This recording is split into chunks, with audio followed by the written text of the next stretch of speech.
Good morning, everyone. My name is Phil Swan. I'm one of the business development managers within the CPD unit, the Continuing Professional Development unit at Cardiff University. So welcome to the second session of the second week of our spring online school organised by the CPD unit. So it's great to have so many of you joining us this morning.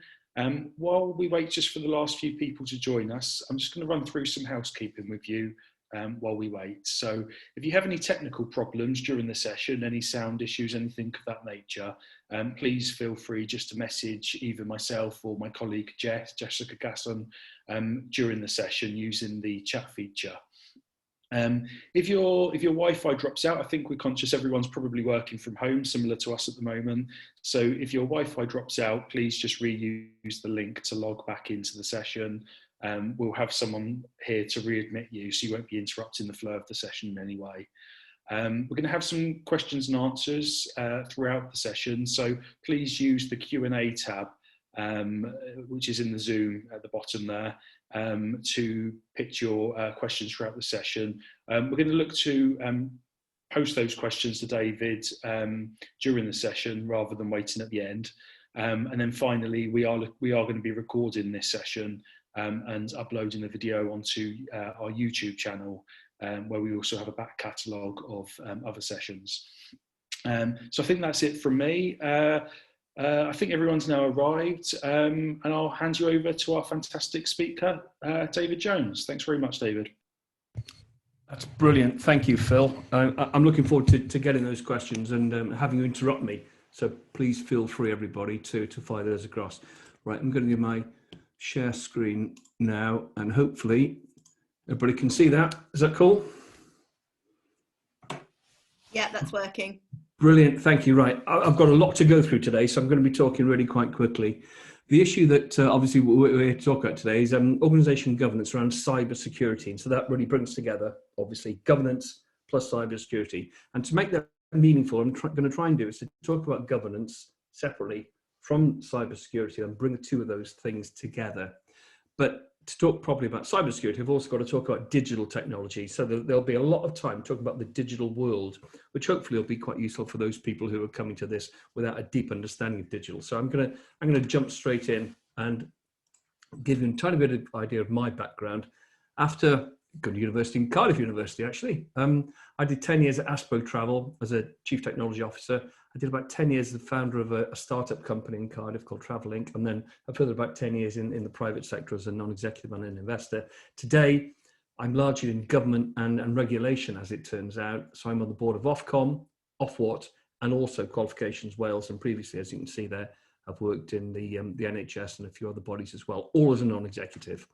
So that governance context hopefully is going to be relevant. And just so you know very quickly, I'm going to talk about the board, the audit committee, the way in which they go about doing their stuff, and then look at cyber in some detail through digital, the dark side of cyber, and then bring us on to governance and try and see risk and technology together as being issues to do with cyber and governance, and look at some specific things.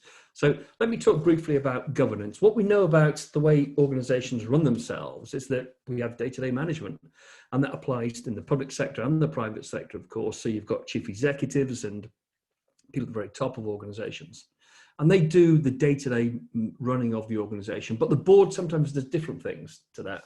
The board's going to be looking at ownership in the very broadest sense. So how an organization sits in the wider context. And that applies to the public and the private sector together. Commercially, obviously, for the private sector, ownership is kind of about shareholders and who owns the profits of a business. Do they go back into the business? Are they paid in dividends? Those kind of questions are board questions. And the public services questions of ownership are really about the way in which, let's say, the health service would work with local authorities and social care, for instance. The board does strategy, the board does risk, and we'll talk about the audit committee in depth in a few seconds. And the board's got members which comprise executives who are often full-time, and then these slightly shadowy figures of non-executives who are part-timers who kind of seem to flit in and have board meetings and then kind of flit off again. And the nature of a non-executive is that you are not a specialist necessarily in the industry. And that external perspective is really important because it allows somebody from completely outside to overcome this kind of wood from the trees question. So let's talk a little bit really about board. So here's the current board of Ofwat that I sit on, and you can see there that it's got 12 members, 4 executives and 8 non-executives. The 4 executives are highlighted in red. The 8 non-executives include the chair of the board and also the chair of the audit committee. I'll come to in a second. And it's pretty clear from there that the non-executives outnumber the executives. And that might seem odd. You might seem that the very experts in the organization are outnumbered by, if you like, us independents. But again, that's the point of it. The point is that you have people who are outside the organization able to give a perspective. And when we come on to talk about cybersecurity, this deepest and most complex of all digital issues, you can see how that represents a particular challenge. So I'm going to jump in and talk about the audit committee specifically because that's where a lot of the risk happens in terms of governance. And I want to talk about the membership of the audit committee, its approach and its formality. So here's a quick screenshot from actually page 5 of the Aneurin Bevan Health Board. And there's a couple of things to point out there. You can see at the top that the membership of that committee, the people marked present, they're actually 3 non-executives. So this committee, this audit committee, is exclusively made up of independent members. So again, further underline the idea that you have independence at the heart of it. Another thing that's worth mentioning here is that, as you can probably see, this is page 5 of 488 of the papers of this meeting, which probably lasts for about 3 hours. So the depth of detail you get at audit committee is where the really complex, granular detail of risk often occurs. So what kind of things can you do with risk? Is it something where you can legitimately measure risk in the sense that we would understand measuring performance or measuring profitability? And we'll talk about a couple of components of that now. The answer is you can measure risk, and you think of it in 2 aspects. You think of it in a matrix of being how likely is a risk thing to happen and how much of an impact is that thing going to make if it does happen. So you typically have these kind of 1 to 5 matrices. And to give you an example, again, back from Aneurin Bevan, I've got 4 boxes with red lines around here. And you can see in the top right-hand corner, the risk we're looking at in this particular example, and this is a risk register entry. The particular example here is patients will fall whilst they're in our services and care, cause themselves injury. So that's the risk we're worried about in this particular example. And underneath that, you can see something called risk appetite. And risk appetite is the bit that kind of says, how comfortable are we with doing work in this area when this risk exists? Now, clearly in the context of a patient falling, let's say in a hospital, you would have no willingness to undertake any kind of risk that comes alongside that. So it might seem a bit odd that you talk about the appetite of a risk, but the context of that, and we'll come to it, is in, let's say, digital, where you know with cybersecurity, there's going to be a risk of bad things happening. And one way of avoiding that is to do no digital work at all. But if you accept that digital is a good thing, and hopefully all of us do, and it's a thing that's the core to so many organizations, then you need to make sure that you involve yourself in digital. And therefore you must have an appetite for some risk of cybersecurity. Otherwise you wouldn't do it at all. And that's the difficulty so much about cyber and digital. You know that it always comes with this inherent cybersecurity risk. Further down, just toward the right, the likelihood of consequence. So for this particular risk, the likelihood of it happening is a 4. The consequence if it does happen is a 5. So this is a really thing that is likely to happen. And if it does happen, clearly it's going to be very serious. And finally on the screen over to the left, an action plan. And the point of that is to indicate what it is that you're doing to mitigate the risk. In this case, 3 bullet points showing things that the executive are doing to hopefully make this risk less likely to happen. So with that as the context of where governance sits, let's now jump into digital. And I'll make a quick apology at the start. I'm going to rattle through a lot of stuff quite quickly here. I'm going to talk about digital. I'm going to talk about where the risk is in cyber and how 2021 is going so far, and then look at the expertise. So let's talk, we're going to talk about all these different items here, 5 of them very quickly, and we're not even going to be talking about the following 3 because there just isn't time. Let's talk very quickly about Agile. If you wanted to build a car, and you're the first person ever to build a car, how would you do that? And this is how people used to approach building digital technology. And the answer used to be that you'd write a specification of what a car would look like. And step 1 would be you'd make some wheels. Step 2 would be you'd put them together. You'd have a chassis, and finally you'd pull back the curtain and you'd dramatically show that you've made this wonderful thing called a car that nobody's ever seen before. But it doesn't work like that, because the idea of doing something massively complex in all these different stages and then doing a big reveal at the end has been shown really to be a relatively inefficient way of doing digital development. And that's often called the waterfall idea. What we have instead, and this is quite a new aspect of digital, is that rather than try and create a car, step number 5 on the bottom here, you begin by simply saying, well, what are you trying to do? And the idea is you're trying to do some transport. And the simplest possible bit of transport actually is a skateboard. So the first thing you do to build a car actually is build a skateboard. And then number 2, you put a little scooter handle onto it, then you build a bike, then a motorbike, and eventually get to a car. So the concept here is that you slowly move from one thing to another thing. And every time you make it a bit better, a bit more functional, a bit safer, a bit faster, a bit more performant. And in that way, you have the concept of beta and alpha products and this iterative idea of software development. And that's the kind of thing that's meant that the process of software development has meant that it becomes much more relevant to so many industries. And where goes digital, there too goes cyber, as we will see. And so often, and this is a favorite quote of mine, if you're going to be doing that, you need to start off with the hard stuff. So if you want to train a dog to translate between English and Chinese, sitting on a park bench, don't start with a park bench. If you're going to want to do something difficult, do the difficult thing really pretty much at the beginning. So we've talked about Agile. Let's now talk very briefly about cameras. So here's a very quick idea of the Japanese camera industry back from 1951. And you can see there's a couple of lines on it. And in the early days, these were the kind of cameras that people used. And they all use different types of film, which is of interest, and you'll see why in a couple of minutes. But then something dramatic happened. The same film type became common amongst all cameras. And that contributed to a significant rise in the sale of products. So we had 1, 2, 3, many different types of film cameras. And then suddenly Olympus stopped making film cameras and they started making digital cameras. And there were many types then of digital cameras. So we saw a significant change to do with the standardization of a part of the product. And what that meant was, back in the days of film, 40 million units a year were sold across a period of 5 years. But when digital cameras came in, there was a massive leap, and an additional 60 million over a mere 10 years, which again showed all of these developments, but standardization becoming a particular one in terms of, first of all, film format and then digital. But then all of a sudden, something happened we're going to talk about a little bit later, which is this market completely collapsed. They lost 90 million sales a year in just a period of 5 years. And of course, the reason that happened was because mobile phones were invented, which are not kind of really cameras at all. But as we now know, cameras are ubiquitous.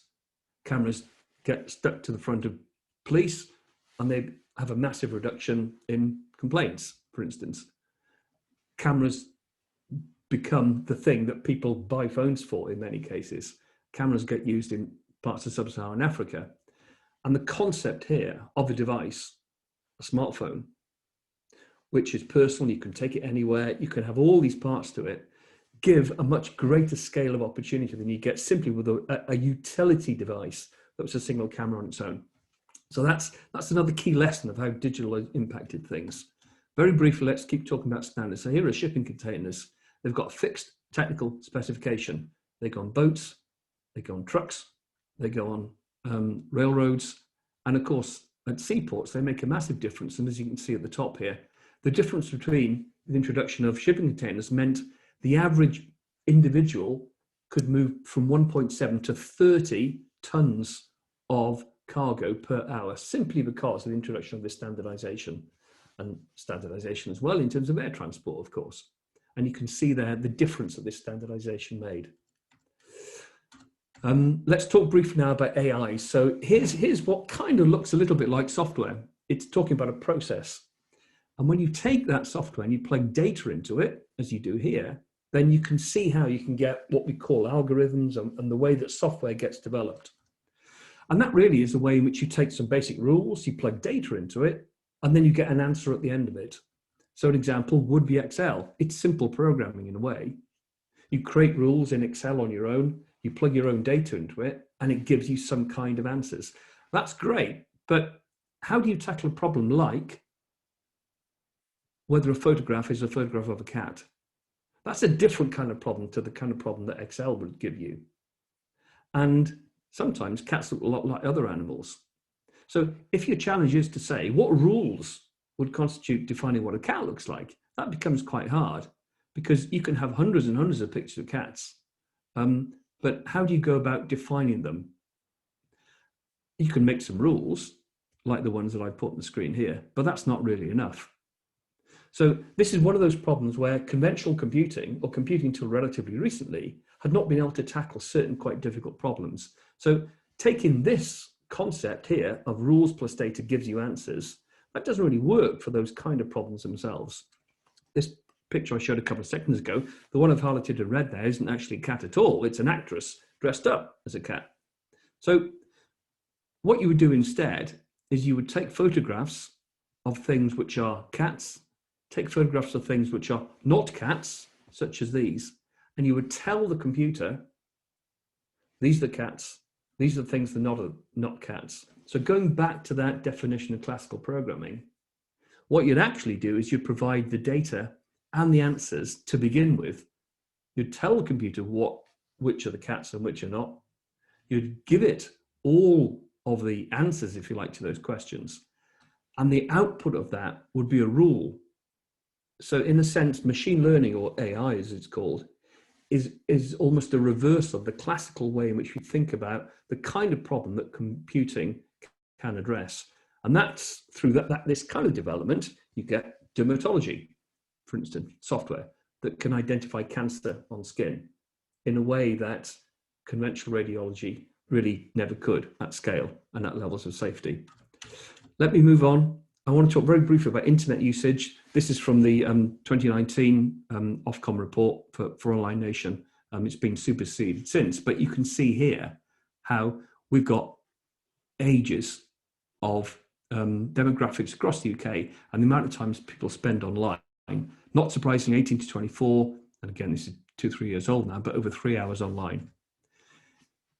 And here's an interesting reflection, which is the difference between 3 and 4-year-olds versus just to 12 and 13-year-olds, the nature of the way that they use computing. So think about computing as a ubiquitous device-based industry isn't really helpful, because the granular analysis now becomes very important.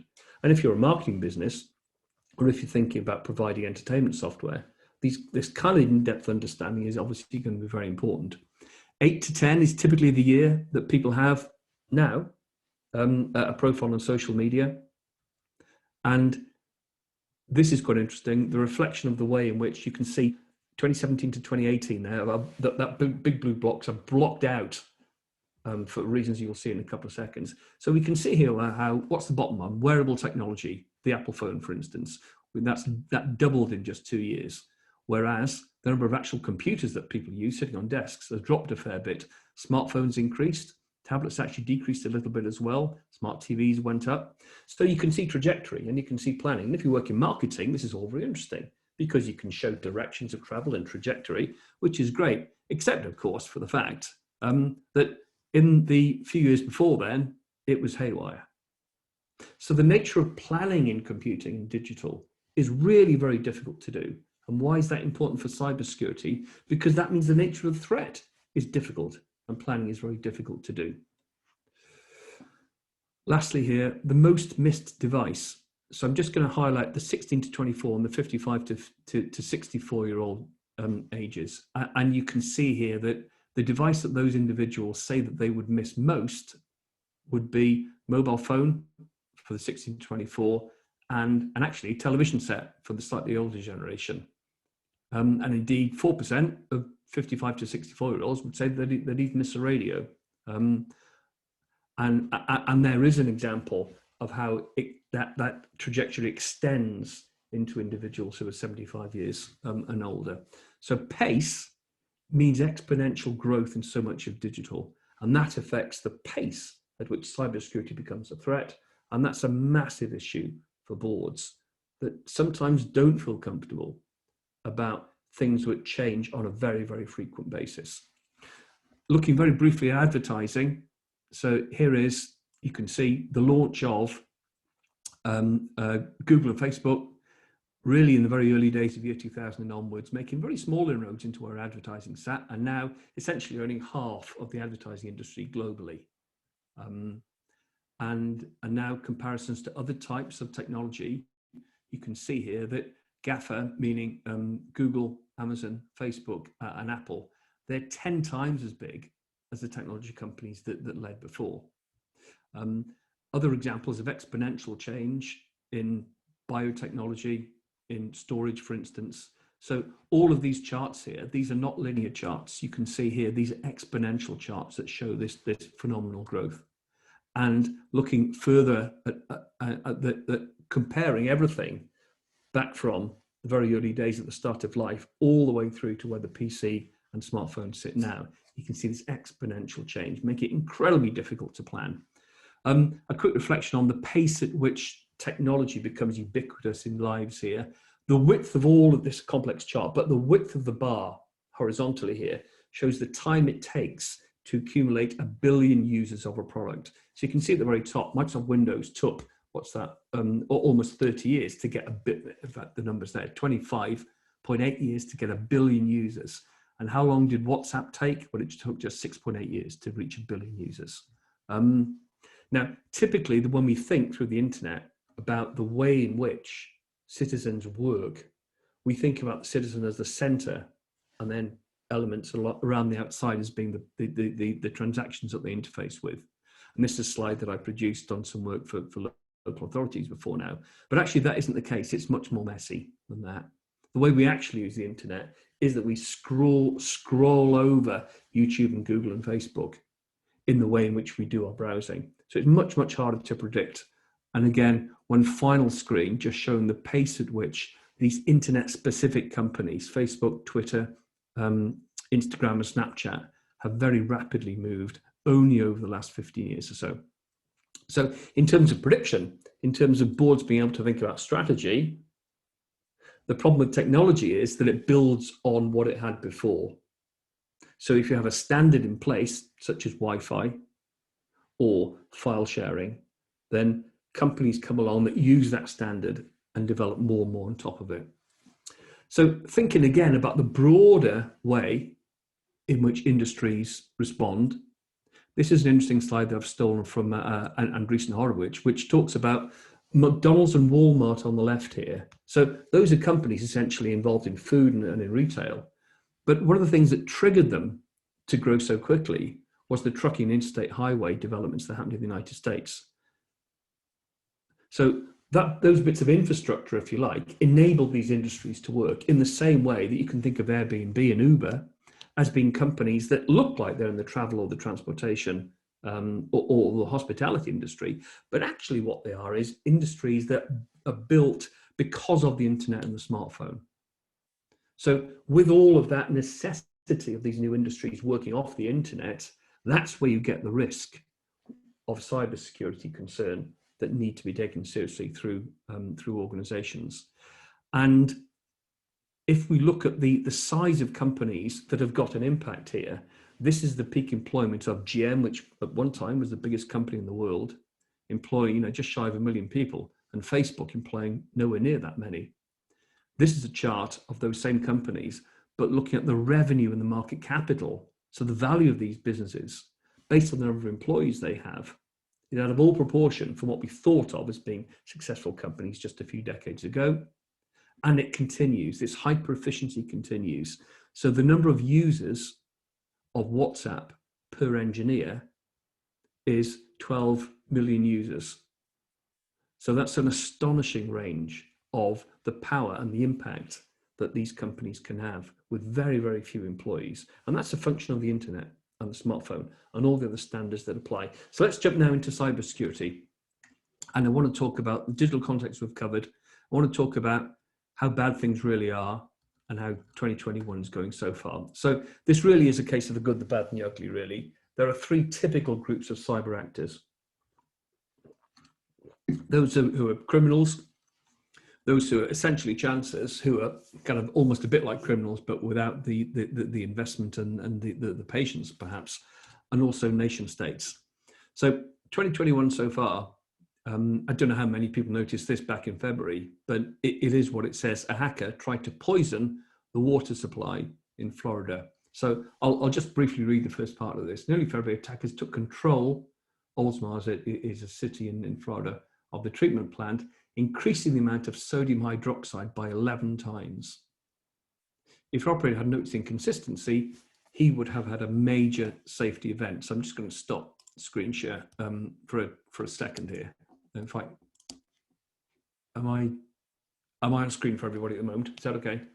Yeah. So the particular point here, I think, is that the way in which the Florida company was working here was the engineer was working from home, and he'd allowed his work computer that controls the way in which things like sluice gates and cleaning fluids work to be accessed remotely through the internet.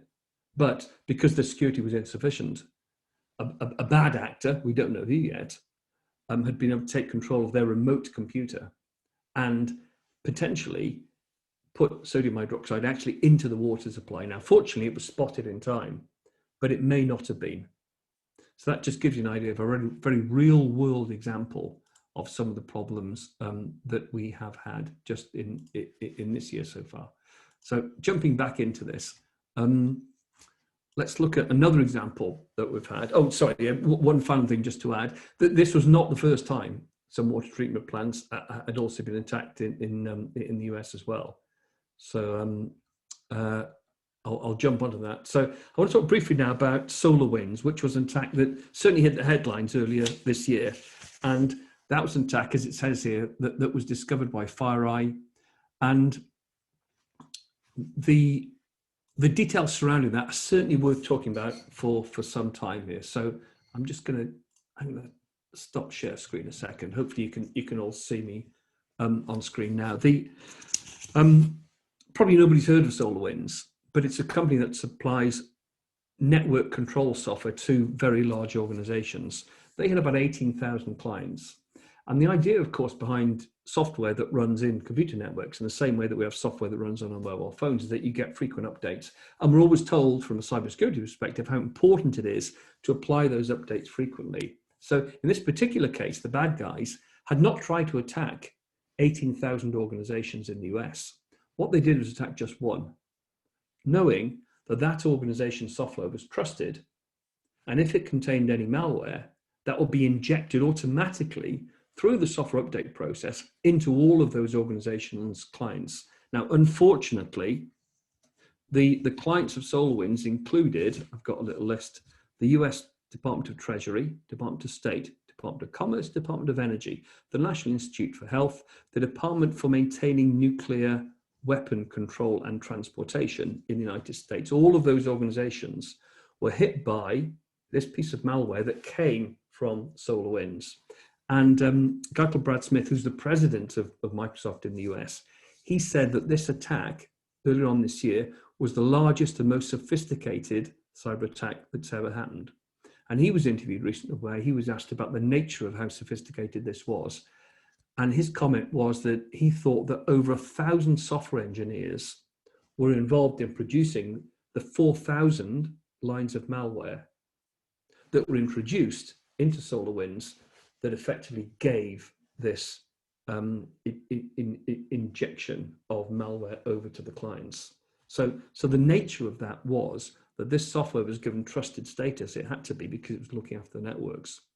But rather than attack the client directly, what the bad guys chose to do was infect the software company, because then the penetration would happen, if you like, automatically. And that presents a particular problem for an organization, and particularly for a board, because once you can secure everything yourself in the way that your organization runs, how can you then be sure that all of your supply chain, of all of its products, increasing digital products, are also secure? So a massive headache for organizations worldwide. 18,000 customers in total that were using SolarWinds. However, the nature of the attack was that only a very small number of those were actually exploited. A similar, I make the point on the screen here, in the same way that we absolutely talk about the importance of modern slavery now from a supply chain perspective, is a company, let's say, making t-shirts, and are they exploiting staff, perhaps in third world countries, in the production of those products? The same kind of supply chain risk needs to be thought of with regard to cybersecurity concerns. Okay, so moving on. A second hack that happened this year was to do with Microsoft Exchange. A lot of you will be familiar with the nature of Microsoft Exchange and the ubiquitous way in which it controls so much email traffic that goes around in large organizations across the UK and indeed across the world. So the kind of things that we need to worry about at board level are really both the risk questions and the technology questions themselves. And technical cybersecurity skill is not really optional in organizations now. It isn't enough just to think that you need to have antivirus software on your PCs, you need to put in good practice in terms of passwords. All organizations need to understand where that cyber risk is going to come from. And getting that skill is a particular challenge. Do you buy it in by hiring more people, therefore inflating the salaries of cyber professionals?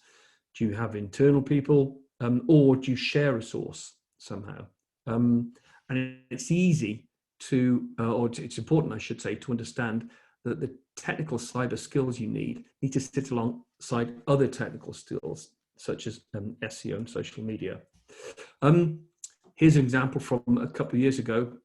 TravelX, the currency exchange organization, fell foul to probably the most common cyber hack technique applying these days, which is ransomware. So this company was essentially offline for months because of the danger that ransomware fell on them.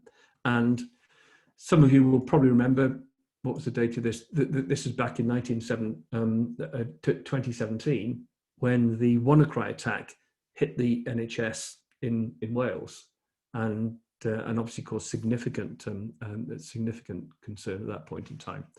Okay, so given how complex this is, what should boards do in terms of reflecting where the authority and the real skill level is in the UK? To which the answer is, very fortunately, the National Cybersecurity Centre. So this is an organisation that, if you like, sets the standards in every sense for where we need to think about cybersecurity. It provides a single point of contact for all organisations, including government agencies. And it covers, as you can see here, and I've got a lot of slides, but I'm not going to read them out, access control, active cyber defence, artificial intelligence, asset management. This is in alphabetical order, and it goes on and on and on. Huge amount of resource available online through the NCSC's website. And also they produce standards. And standards are important, reflecting the way in which other governance standards that boards need to think about are also thought about. So we will understand the importance, let's say, of internal and external audit meeting certain accounting standards. And that kind of practice has gone on for, frankly, decades. And that's the kind of approach that we end up needing when we look at cybersecurity as well. But we do not have the experience of developing and implementing these standards as we do with, for instance, things like finance standards, health and safety standards. The list goes on and on. One thing to make a point of here is that so often what boards can do is to think about capital spend as almost being a proxy for safety. And there's a quote here from Ian Levy, who still is the chief technical director of NCSE, and he talked about how some companies now, unfortunately, are peddling what he called medieval witchcraft. And he gave this quote: "You lot are too stupid to understand this." This is his words, reflecting the way some, in his view, some people from the vendor community talk to clients. "You lot are too stupid to understand this, and only I can possibly help you. Buy my magic amulet and you'll be fine." So again, the relevance to the board here is it is not okay simply to put significant capex in. You've got to do things that go to the heart of understanding the way in which individuals have got to take personal responsibility in organizations. So briefly talk there about some cross-cutting issues of skills, capex, the iteration of the process, and risk. So let's talk in a bit of detail about skills. So here's a March 2020 report, which talks about the general skills gap in technology. So 48% of businesses have got basic skills gaps. And then when it comes to cybersecurity, 2/3, 64% of cyber firms face problems with technical cybersecurity skills, and 1/4 say that such skills have prevented them from achieving their business goals. So you can understand how, if these kind of skills deficits occur across an organization, how, to be frank, they'll also exist at the board as well. And finally, diversity, a real challenge for the cybersecurity industry. So let's now jump into the third part, if you like, the meat in a way, which is bringing these two things together of cyber and governance. So cyber is a technology issue, but also it's a risky issue as well. And we can't expect the board to have the same level of deep technological understanding of cybersecurity, because it's a deeply complex issue to get our heads around. If we think about things which are easy, things which are hard, and things which are really very, very complex, then I like this slide because it just gives some context of how technically challenging so much of cyber can be. So the solution is not for boards to have, if you like, full-time cyber experts sitting on the board, any more than it is for the boards to have full-time individuals in any one particular discipline. What we need to do is think about cyber through as much of a risk perspective as we do through a technology perspective. And again, going back to our friends at NCSE, they've produced a lot of documentation, including the kind of questions that boards should be asking about the way in which we can challenge organizations to make sure that they are covered. There are just two of them coming up here. Do we understand the cybersecurity impacts on the individual and collective responsibility in an organization? How do we assure ourselves that the organization's approach is effective? So generalized risk-based questions, which are important. And if I go all the way back to the start of my session, when I talked about audit committees, this again, it's from the Aaron Bevan Health Board, but it's the public document that covers the part of their audit committee where they looked at audit committee reports. And you can see there that they covered in the top part, governance and assurance. So 3 items on an agenda, 25 minutes to cover them. Then a further 2 items on counter fraud audit with just 20 minutes to cover them. So at board and audit committee, there's never a lot of time to go into the detail of these things. So it's never going to be possible to think about the granular nature of the technology issues around cyber. You need to think about them from a risk perspective as well. And I think this is a particularly valuable reflection here. Donald Rumsfeld, of course, and this point that he made when he was talking about, I think it was about Iraq and terrorism, wasn't it? This question about unknown unknowns And it's particularly pertinent to cyber. It's particularly pertinent to digital because there is no linear trajectory. You don't necessarily know where the threat is going to come from. And the idea of trying to put risk around something which is tangible is difficult. But putting risk around something which is intangible can be especially problematic. So let's go back now to the risk register example that we had earlier. And I've got a different example, but in this case, it's one actually to do with cyber risk. So again, top right-hand corner, this is a risk that the NHS shows in Wales for malware attack. And as it says, complete or partial failure of systems to protect patient information across the health boards, incorporating outages and some other factors there. And you can see here, I'll highlight it with a mouse, you can see that the chances of this happening without intervention, a likelihood of 4 and a consequence of 5. With all the intervention, with all of the things that the health board wants to do, it still has a likelihood of 3 and a consequence of 4. And I'm putting no criticism at all against this organisation. I'm just making them, and this is a very common way in which organisations look. They say, even with the very best will in the world, we need to think about the way in which we're going to put mitigation in place. But even with mitigation, it is not possible to say systems will ever be 100% secure. And for that reason, some of the most developed thinking is to say, well, we kind of have to assume they're going to get in. We have to assume that sometime we may be hit. And this moves the question on from one of saying, let's have a defense that prevents cyber attack, to one that says, sure, let's have those things. But at the same time, let's think about the way in which we will have resilient systems which can respond and then recover in the event that problems may hit us in the future. So moving on to a couple of other board issues. The Scottish equivalent of Environment Agency or National Resources Wales, we have in Wales, this is from their website. They were hit on Christmas Eve with a cyber attack. In fact, specifically, one of the things that I've mentioned, which was ransomware. And their systems went offline on Christmas Eve. No coincidence. The bad guys clearly knew that they'd be probably more vulnerable over the Christmas period. And they're a public organisation. So again, thinking about where boards sit in all of this, what kind of questions do you have? And this is a quote from their chief executive, and I'll just let you read that out for a second.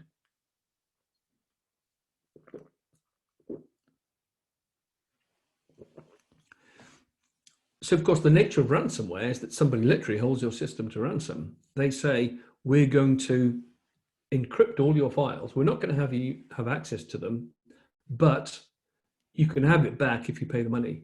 And one of the questions that they were faced with was, well, should we do that? Should we be an organization which feels comfortable with effectively giving criminals money? And so that leads on to a whole set of policy questions, such as, should organizations ever pay a ransom? Would those decisions change if, for instance, you're a healthcare organization and the danger of your software not being accessible or your data not being accessible to clinicians means that patients' risks, patient safety will be at risk? Should we go public with the concern?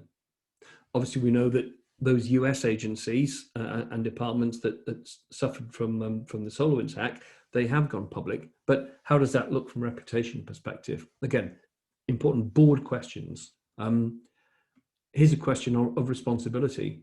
For so many attacks that happen these days, one of the problems that occurs is that people try and break in through email, and we're all familiar with the kind of email spoofs that we get. But to what extent does training staff become an issue where if staff were to click on a link, could that be construed as gross misconduct?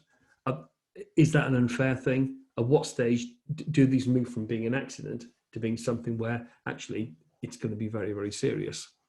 And as and when a cyber attack happens, who is in charge and who's got responsibility?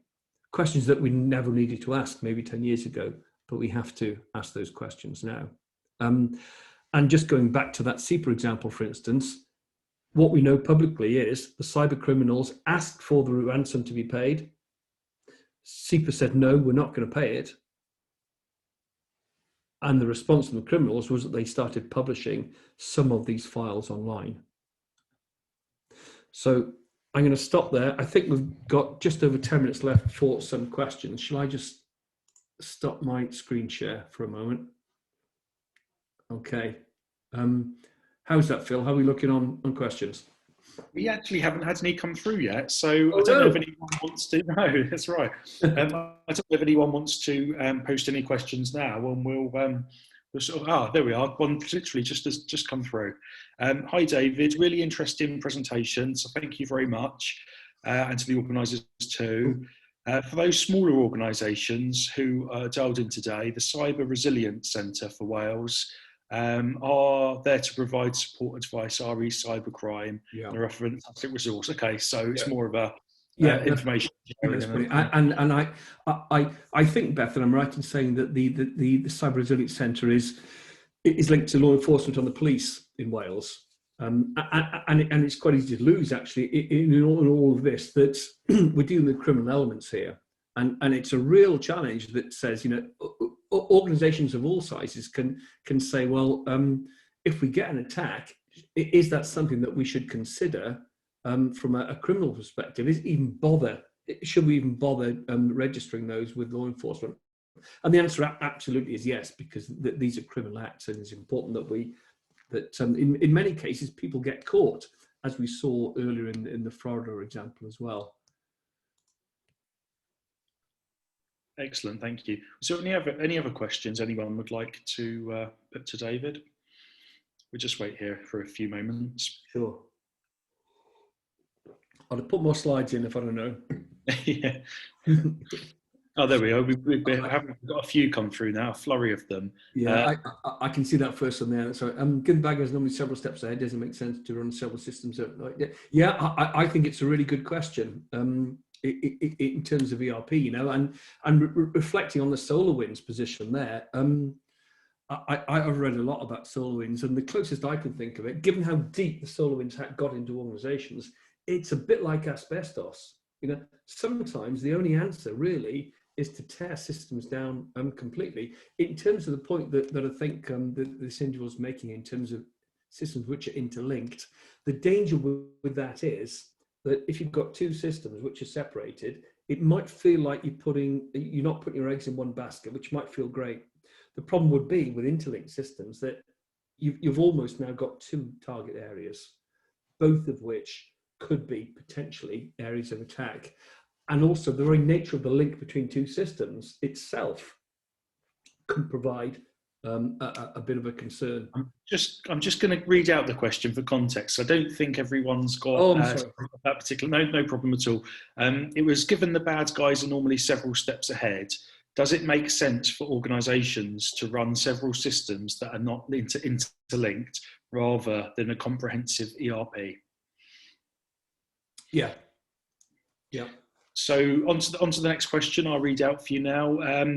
Hi David, fantastic presentation. Why do we never learn from experience / knowledge though? If we look at likelihood, we would know that risk will happen because we've seen it elsewhere, but we don't put in mitigations. Why not? Yeah, it's a fair point from Simon, and I certainly wasn't addressing any criticism to Anara Bevan there. I think that, oddly enough, I had an extra slide that I took out about credit card risk, and I was going to make the point in that slide that it's easy, let's say, for organisations that don't feel they've got, let's say, financial assets, to think, well, why would I possibly be at risk here? And I think that there is a little bit of that's still a concern, that the value of data itself is now inherent.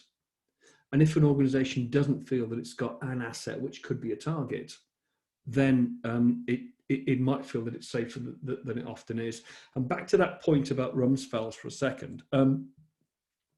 If you have, my experience, my view is that if you have to ask the question, what is it about our organisation which would make us a target? I think there is a value in that, asking that organisation, because it opens up an understanding of where the assets are and how the control of those need to be understood. However, if your conclusion to that question is, well, we are an organisation that's got significant digital resources, but we don't feel we've got the thing that could be a specific target. So actually, we're unlikely necessarily to be attacked. And one of the lessons of the WannaCry from a few years ago was that, and I was in the BBC studios as it was unfolding, and that there was a sense at the time that that was an attack on the NHS, because some of the NHS organisations looked like that they were really struggling with it. But in the couple of days and weeks that followed, it was actually very clear that the NHS was almost an accidental attack, because the malware had got out into the wild and was transferring through multiple NHS systems, email systems, and almost landed on the NHS as one of the many areas where it landed. It just happened to propagate there in the same way that crikey coronavirus lands in a certain community and can sometimes blow up, you know. So the idea of an accidental victim, I think, is quite an important concept here. So organizations shouldn't feel complacent just because they don't feel that they necessarily ought to have the resilience and protection, let's say, a bank perhaps should have. Thanks very much. We've had another question come through. Does risk adverse mean we never make any progress? Yeah, and that's a great question. So again, just reflecting on the way that Nara and Bevan put their comments in there, the idea of that risk appetite, which is an odd phrase, risk appetite, but the idea is to say, look, we know there's going to be some problems here, but we can't shy away from them. So it's exactly the way of saying that we, not so much necessarily thinking about cyber, but organizations must not be risk averse, because certainly in the digital world, a lot of projects that get started sometimes don't get finished. Sometimes they don't meet the need that the user had in mind. So I think on that particular point, it does mean that if you are completely risk averse, you never go out the door. If you want to protect yourself entirely from cybersecurity, don't do anything in digital technology and just stick to paper and pen. And there was a famous situation perhaps a couple of years ago, where allegedly the Russians were opening up some old typewriter factories, because at least it was safer to put stuff on typewriters rather than put them through electronic means that could be hacked and indeed broken into. That's great, thanks very much. We've got another comment here. Data protection also plays a key role here in reducing risk. Data protection impact assessments are key mechanisms to identify risk and build in mitigation to new projects initiatives involving personal data. I think that's another great point, really. And many of us that sat on boards a couple of years ago when GDPR came in, we learned so much more about personal protective data when that new ruling came in. And what it also did is it just shone a light on how valuable data is. And from a cyber perspective, that was increasingly important as well. And I think it's interesting now to see the extent to which some of the fines are coming out for organisations that perhaps aren't being as diligent or vigilant as they should be in terms of protection of data. And then we've got another question here from Simon, who uses the example of historic buildings. So Windsor Castle, Notre Dame, the National Museum, which have had fires due to hot work. He comments that we still allow builders to work on these buildings with blowtorches. Is this appetite or negligence? Yeah, that's fascinating, isn't it? So, okay, so let me try and tackle that one head on. I mean, I suppose the answer would be, what's the alternative? And if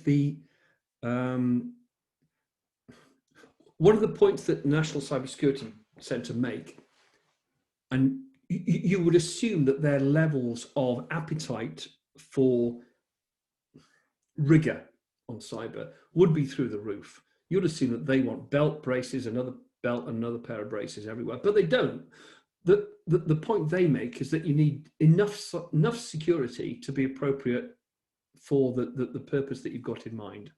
And that probably means that if you're running a stock control system on a small organization, a little shop, you don't need to have the kind of bulletproof cyber protection.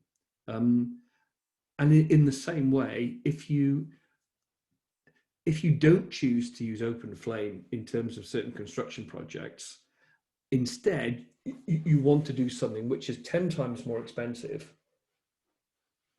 but would be safer. Does that actually mean the likelihood of undertaking every project is only 10% that it would have been otherwise, because the budget goes through the roof? And that's the fascinating part of these risk questions, because the answer can never be, no, we mustn't do anything. The safest way of preventing any patient ever falling in any hospital is never to let any patients in hospital. And clearly that down that route goes madness, So everything needs to be done in the context of the way in which you understand it. And the particular point, I guess, the whole theme of today's talk is that whereas we're used to thinking about financial risk, reputational risk, and we can kind of get our heads around the nature of the questions that arise for those things, thinking about cyber risk is of a different type of proportion, because the risk that you might have now from a problem that might have seemed technically challenging a couple of years ago is significant. It might have been impossible for anybody with a modest budget to break into certain systems a couple of years ago, but now a lot of these tools are available on the dark web, on the internet. So the nature of the threat is always increasing, and it's always easier to be offensive than defensive. If you want to get zero penetration, then you better get out of the business, I guess.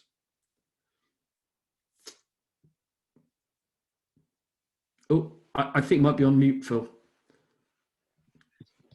Oh, there we are. Thanks very much. We've got another comment here. Effective organisations move beyond passive compliance to active improvement action. So that was more of a comment than a question. And then we've got another one coming here. The company I work for was hit by a ransomware not so long ago. I think many companies probably still do not focus enough on cyber threats, but also, as you say, it would be very hard to mitigate against these risks entirely and costs a lot of money. What advice do you have for SMEs on how to deal with this issue, especially with limited budgets for this area? Yeah, well, first of all, let me apologise for the pace I'm going at. Yeah, absolutely. But the good news for that question is the National Cyber Security Centre, NCSE, are absolutely the place to go. And again, it was probably because I was going through it too quickly, but they have reference points for public sector, for government, for large organisation, but also for SMEs as well. So the compliance standard that is becoming very common now is something called Cyber Essentials Plus, which is a certifiable a process that you would go through. And onto that SolarWinds point there, what because of the threat through the supply chain, what the question there hopefully is going to find is that if they're an SME supplying to larger organizations, if they get that certification of Cyber Essentials Plus, it's likely that their clients are going to really respect that. And hopefully at some point, in the same way that, I don't know, Volvo, for instance, a few years ago, Volvo had the brand for security and safety in terms of cars. Hopefully we're going to see at some point companies being respected because they have got very high levels of cyber compliance. But definitely NCSE, definitely Cyber Essentials Plus is the way to go. Thanks very much. I think that takes us bang on time, actually. We're on a roll for finishing on time at the moment. I think there's no more questions that have come through. So it's just really left for me to say a massive thank you to David for his interesting insights into this quite wide area of interest. Also to say thank you to the attendees as well. I'm going to briefly just introduce some of the other ways that people can engage with Cardiff Business School.